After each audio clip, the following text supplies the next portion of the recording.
coming out. My name is Pastor Joe Wolder from Bethel AME Church. Amen. We are a small church on the east side of Des Moines where our motto is blessed to serve and serving to bless. I also work as an audit director here in the Des Moines area.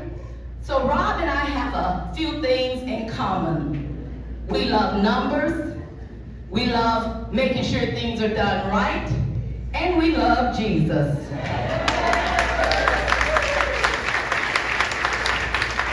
I first met Rob at the Iowa Prayer Breakfast this year.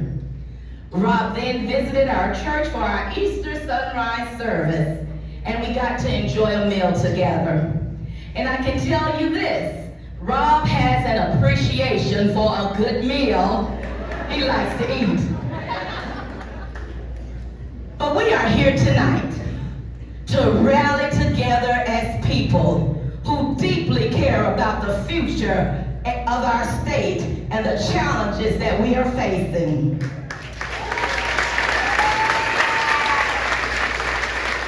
In a season where we are seeing challenges in our economy, our education system, affordable health care, and we see young people leaving the state in droves, I think we can all agree it is time for a change in Iowa.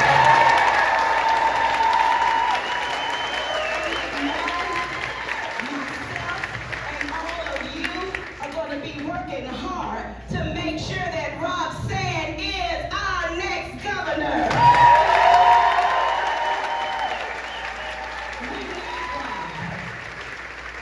We need Rob because he will be a leader that listens, serves, and acts on behalf of all Iowans. As a pastor and a woman of strong faith, I believe that good leadership and engaged citizens working together helps to create stronger communities.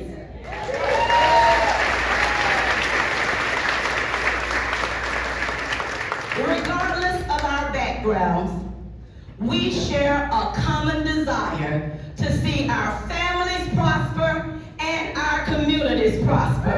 And so does Rob. Tonight gives us an opportunity to hear a clear and strong vision for the future of Iowa. But before we hear from Rob, it is my pleasure to introduce a gentleman who I first saw speak here in Iowa last year.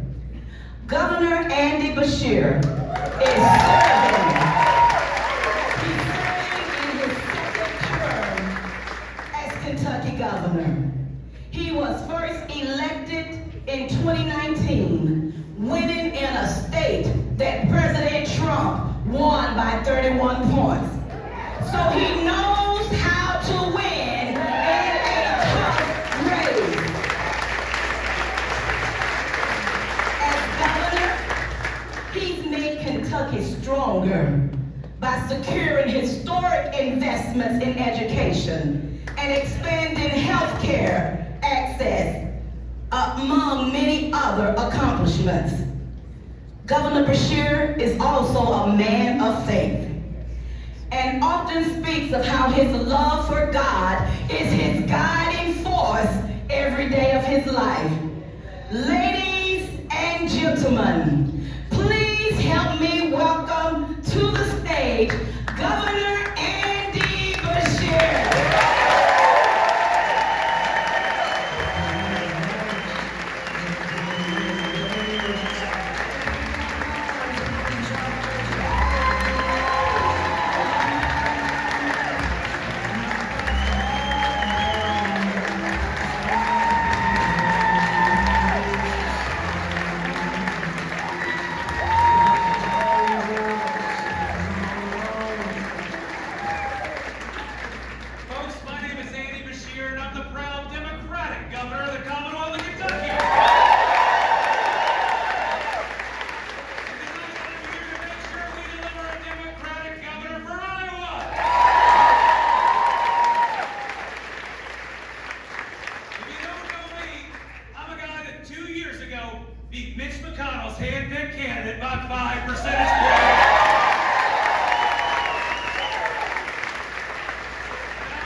twice in a row. So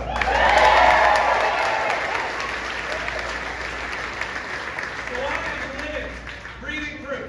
The Democrats can win anywhere, and we should be fighting everywhere, and I'm here to tell you, in Iowa, you're going to elect a Democratic U.S. Senator.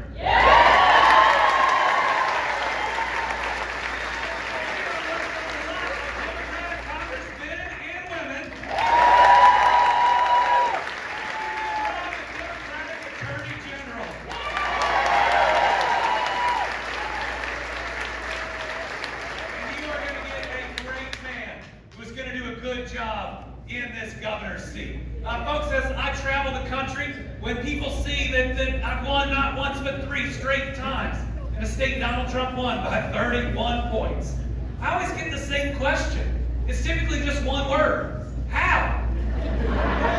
How do you do it? Well, folks, we don't do it by abandoning our values. We always stand up for empathy, compassion, and doing right by our neighbors.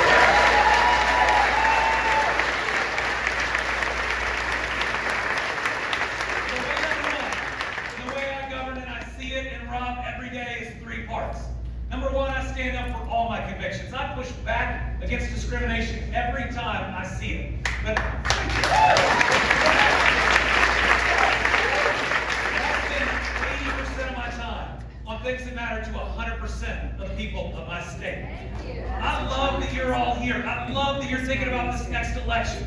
But when most people wake up in the morning, they're thinking about their job, whether they make enough to support their family.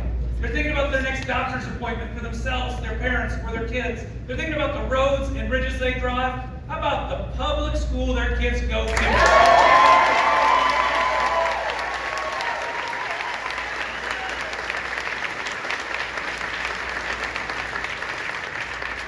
thinking about whether they feel safe in their community. Think about it this way. When we spend 80% of our time on things that matter to 100% of our families, we don't move the state or the country to the right or the left. We just move it forward for everyone, leaving no one.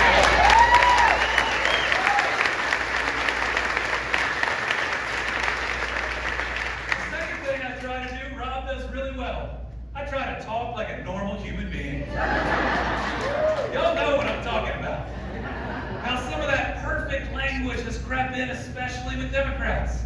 We sounded for too long like we're talking at people instead of to them. Like we're talking down to people or sometimes lecturing them. I'll give you a very personal example. Kentucky was hit by that opioid epidemic as hard as any state. I know you were too. If you're my age, you've lost 2, 3, 4 people you love and care about to an overdose. But I didn't lose one to substance use disorder. I lost them all to addiction. You hear it, you feel it.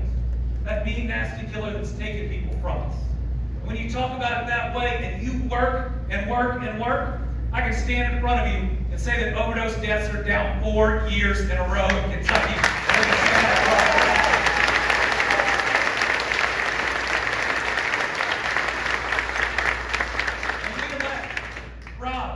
When we elect Josh Turk to the U.S. Senate,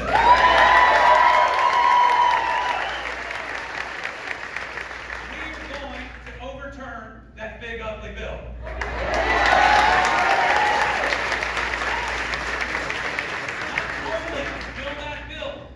Devastate rural health care in your state and in mine. It will take food off the table of people who need it. Pastor, the miracle, the fishes and the loaves is so important. It's in each of the first 4 books of the gospel. If there is enough, no one should starve.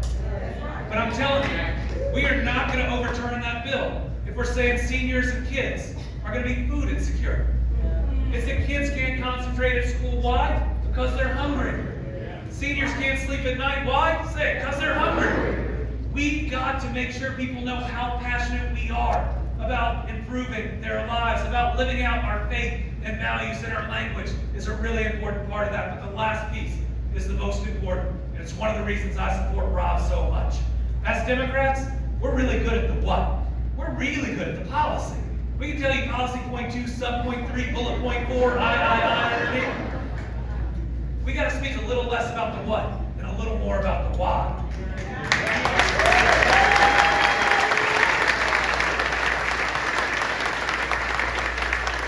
So for me, my why is my family and my faith. I believe in that golden rule that says I love love my neighbor as myself, and guess what? The parable of the Good Samaritan says everyone is my neighbor, no asterisks, no exceptions, every single family.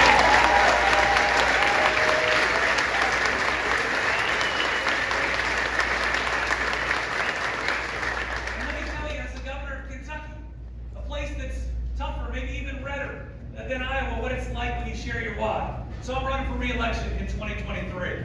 And my state legislature, being solely political, passes the nastiest piece of anti-LGBTQ plus legislation my state had ever seen. Yeah.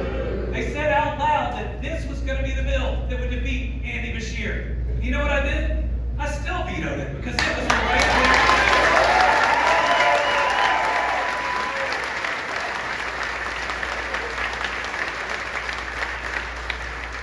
So when I did it, I explained my why. I went in front of the cameras just like Rob will. And I said, my faith teaches me that all children are children of God, and I don't want people picking on those kids. And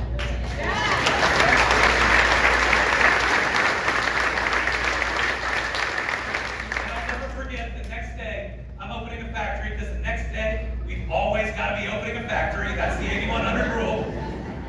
And a guy in a trucker hat makes a beeline towards me. And I thought, oh goodness, I've been here before.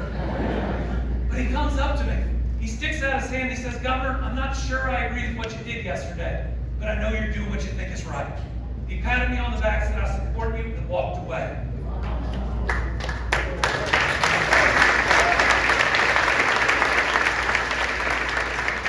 Then we explain our why. We create the grace and the space to show people that this is a big enough party to disagree on this or that, as long as we are all committed to bettering our American families. That we can work together, that this country doesn't have to be divided, that your neighbor is not the enemy from within. He or she is just your neighbor doing her best in this tough world. And so, folks, it is more important than ever, at a time where we see so much division, to have someone that can unite Iowa.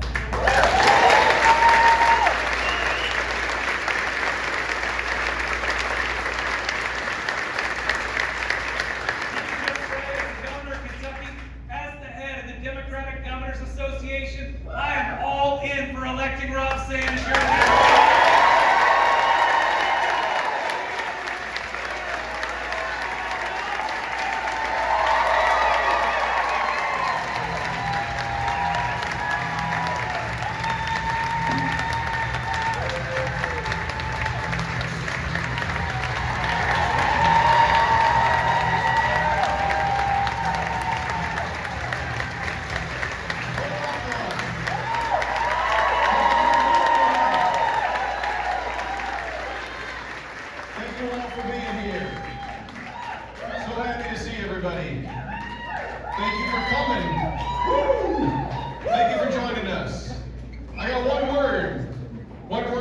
Describe Iowa's political system.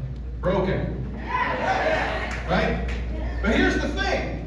The people who have been running it through one-party control for the last 10 years are counting on all of us being mad at each other so they can contain and continue the power that they have. And I know, because I heard from a lot of you, that we have a lot of independent voters and a lot of Republican voters in this audience tonight. And so I want to send a message to the people who have screwed things up in Iowa, that we are here and that we are together and that we are going to work together. And so I would like us to sing the first verse of America the Beautiful together. It starts, "Oh beautiful for spacious skies, I will not kick us off." But anybody who, Joe, you sing, don't you, Joe? Joe's going to pick a note and we're all going to join in.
ready for change. Here's what brought me here. If you don't know, and I know some of you don't, let me introduce myself. Hello, Rob Sand. Born and raised in Decorah, Iowa. 4 very important things in my upbringing were hunting, fishing, going to church, and my first job, catching chickens. 3 of the 4 are still very important things in my life. When I first registered to vote, I registered as an independent. My parents were independent voters. I remember voting for them voting for people in different parties depending on the year and who the candidate was, the candidate's character, what the important issues were at the time. But what they were always consistent on was service. Serving other people, caring for other people, making a difference in their community. Now, I realized pretty soon after that in order to vote in a primary, I had to pick a party, right? So I registered as a Democrat, and I did that for a number of reasons. Number 1, I think the Democratic Party is the party for the little guy, and Jesus is for the little guy, so sign me up.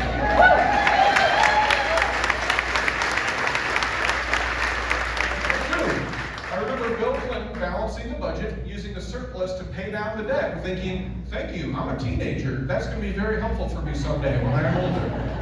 Number 3, I like to hunt and fish, and I thought that the Democratic Party wanted us to have clean and abundant places and clean water to hunt and fish in. And so I thought that was a good thing too. And so I registered as a Democrat in order to maximize my own ability to participate, but I didn't leave my independent mind behind. And we have found ourselves in this position because we have too many people who want us to only think about red or blue. Ladies and gentlemen, I want to make sure that you're thinking about something here the right way. Red and blue are colors. We have 2 boys in our house. They are 9 and 12. When I send them to school in the morning, I don't say, be blue. I say, be good. Do your best. Tell the truth.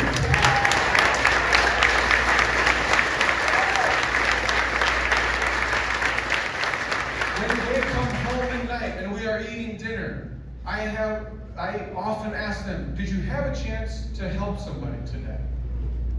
We have lost our way in this political system.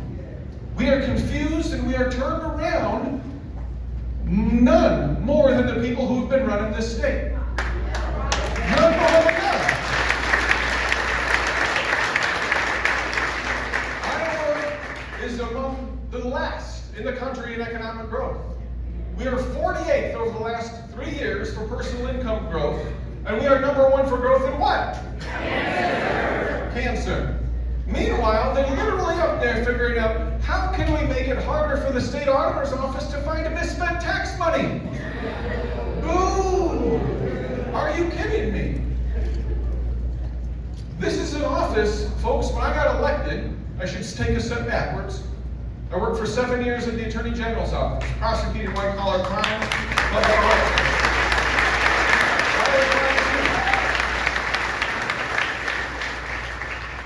I prosecuted the Iowa Film Office tax credit scandal, uncovered the largest lottery rigging scheme in American history. Remember any tips?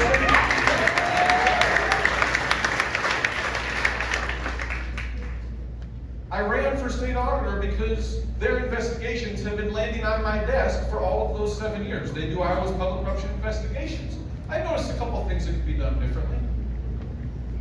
And so I put together a senior leadership team in the auditor's office that was a Democrat, an independent, and a Republican, all working together.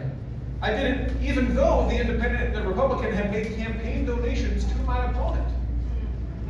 Now some people say, when they hear that story, Rob, you dummy, you're doing it wrong. They say, you're supposed to punish the people who oppose you. That's how you get them to fear you. That's how you grasp as much power as you possibly can into your hand. That's what politics is about. I have 2 answers for them. Number 1, who's going to fear me? Look at this face. I'm 43, I swear. That's what my driver's license says, and I'm sticking with that story. Number 2, more seriously, what if this isn't about amassing as much power as possible? What if it's about public service? What if the point is, at the end of the election, that you say to the folks who lost, hey, the election's over, good job, but I won, neener, neener. But come on board, even a broken clock is right twice a day. And I'd like to have you there to remind me and let me know every once in a while when I'm almost slightly mistaken. As my grandpa once said, he's never been wrong. He thought he was once, but he was mistaken. So this was a senior leadership team of a Democrat, Independent, and Republican. And we uncovered a record amount of misspent money in my first term in the State Auditor's Office. A record amount. We also created a new government efficiency program called PI, Public Innovations and Efficiencies. We help cities, counties, and school districts save money. And if they do a really good job, we bring them PI. It is a wonderful way to make sure that while we're doing the work of the auditor and calling the bad bad, we can also call the good good, that we can have some balance. It's also a wonderful way for me to eat more dessert.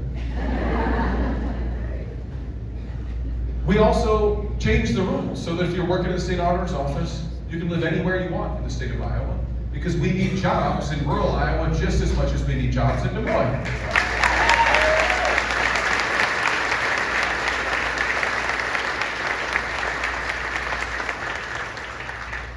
We changed the requirements to get a job in the auditor's office from needing a 4-year accounting degree to a 2-year accounting degree, because we need people that are doing the work who can do the work. Period, end of story. And there's a lot of people in this state who are incredibly talented, incredibly well qualified, who are ready to do the work if you just look at them and say, I bet you can do the work, and you give them a chance to do it. Since then, we have not seen a difference in performance for the people who have that 2-year accounting degree versus the 4. When we uncovered a record amount of misspent money in my first term, the people of Iowa responded by re-electing me. And then the legislature and the governor responded by passing a bill making it harder for us to find misspent money. Boo again. It's worth a second boo, isn't it? And I want to be clear about this, because you're going to hear people, they will make sounds come out of their mouth to try to justify this bill, right? They will not sit there mute. They will not say, yes, we admit that was a terrible thing to do. Although the governor came very close to admitting that when she was testifying out in D.C. But they're going to make sounds come out of their mouth. So I want you to hear me when I say this. Every single government watchdog in America that weighed in on this bill said this will lead to an increase in waste and abuse of tax dollars. Every single one. Dave Walker was the United States Comptroller General for almost all of George W. Bush's presidency. He ran for governor of his state in 2018 as a Republican. He wrote not one but 2 letters to the Iowa legislature saying, this is dumb, don't do it. They did it anyway. And they have, shockingly, used that bill to stop us from telling you what's happening with your tax dollars. Time for change in Iowa. Time for change.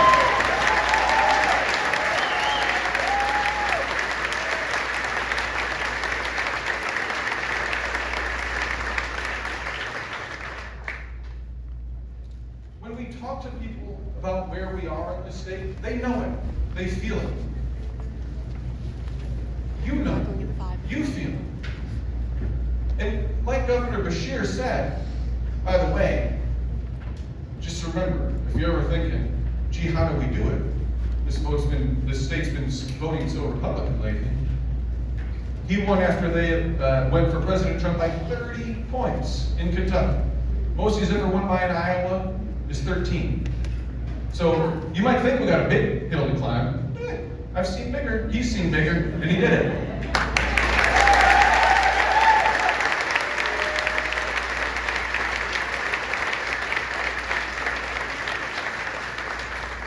People in this state know that things are messed up, but it's not enough for us to just say, throw them out. That's a start. Throwing them out is a start. But we gotta do better. I'm sick and tired of a politics that tells us that we should hate people that we love. I want you to raise your hands if over the last 10 years, your holidays and your Thanksgiving have gotten more awkward because of politics. Almost every hand is up in this room right now. Why do we accept this from our political system? There is no good answer to this. This is how we got here. Candidates and consultants know, well, solving problems is hard, but getting elected can be easy if you just lie about and demonize your opponent, right? And so they get reelected and reelected, and they get 10 years of one-party control, nothing changes. Am I being unfair to our political system? No. This is part of why that the system of the lesser of two evils must end.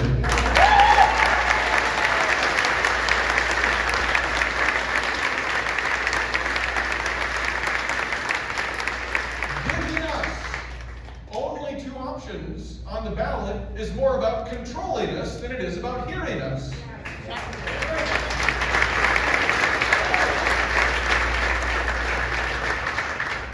We know we can do better in Iowa because we have a tradition of doing better in Iowa.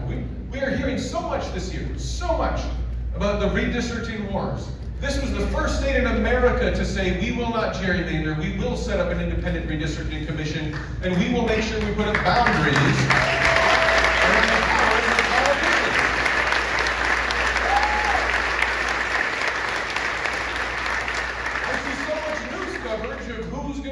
The red team or the blue team. I want to see the news coverage of who's going to lose. The answer is all of us. Somehow, you didn't think this was possible, but Washington, D.C. is going to get more dysfunctional. We said, wow, how bad could it get? They said, hold my beer. We were the first state in America to create a merit-based judicial selection system, so that we don't just have people getting on the bench who don't know what they're doing. It is time for Iowa to take the next step in our proud tradition of telling politicians, we vote for you, we do not worship you, by making sure that we have more than 2 realistic options on the ballot in the state of Iowa.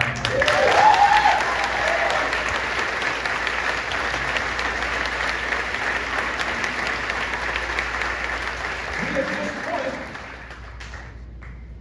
know that we can win this race. How do we know it? Number one, because we're ahead of the polls, ladies and gentlemen. Number 2,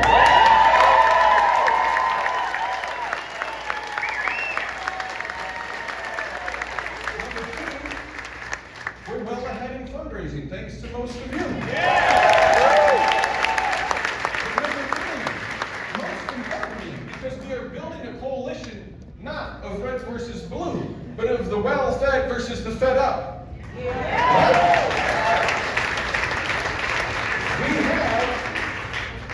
We have 3 times as many Iowa Republican donors as my Republican opponent has donors.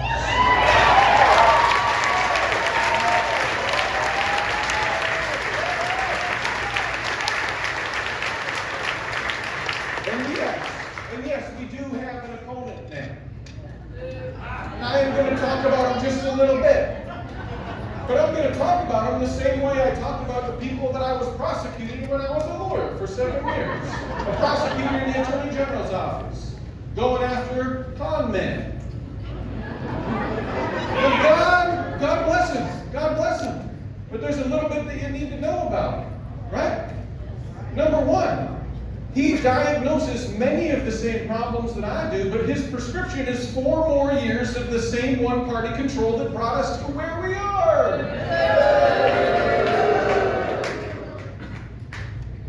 And he says that he's an outsider, but he has spent 10 years working in the system to break it as a political operative. And yes, somebody said it, he's from Kansas.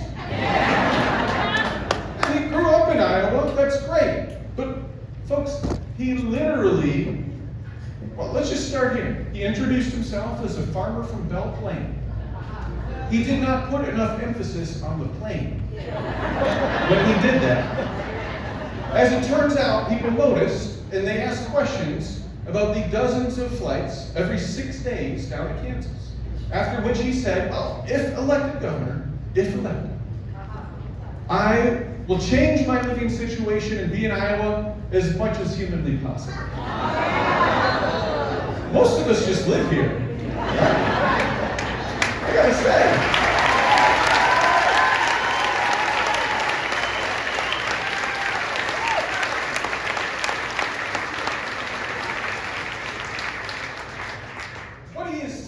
he says that he will change his living situation is that he does not presently live in Iowa enough to do the job of governor. In which case, I would like to quote to him one of his own ads. Iowa jobs are for Iowans.